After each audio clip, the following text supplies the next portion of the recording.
সেদিন অনেক দিন পর মেয়েকে নিয়ে চলে গিয়েছিলাম পার্কে। তো মেয়ে তো বেশ এনজয় করছিল ঢুকে থেকেই। তো এই আমাকে ছবি তুলে দাও মা, দেখো ছোট ছোট কত ফুল হয়েছে, কত কিছু দেখাচ্ছিল।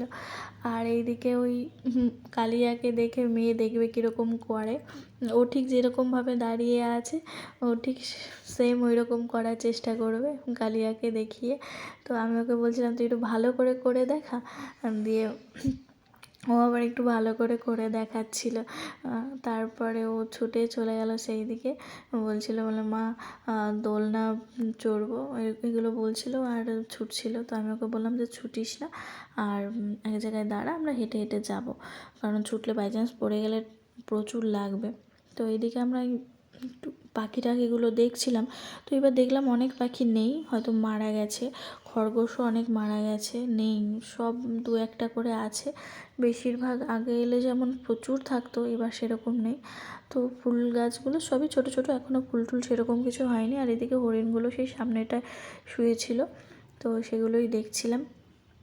মেয়ে তো প্রচুর এনজয় করছিল, হরিণগুলোকে মেয়ে কুকুরের মতো ডাকছে, বলছে আয় আয় আয় আয় এরকম করে ডাকছিল।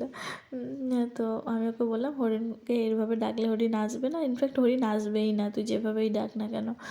তারপরে মেয়ে ওইদিকে খেলা টেলা করে দোলনা টোলনা দুলে তারপর ওখানে আধ ঘন্টা কাটিয়ে আমরা চলে এসেছিলাম একটু মিউজিয়ামের ভেতরে। তো এখানে সেরকম কিছুই নেই, শুধু কয়েক রকমের মাছ আছে আর কচ্ছপ আছে, সেখানেও কিছু বড় বড় মাছ আছে। তো এগুলোই আছে, বাচ্চারা তবু এগুলো দেখেই প্রচুর আনন্দ পায়।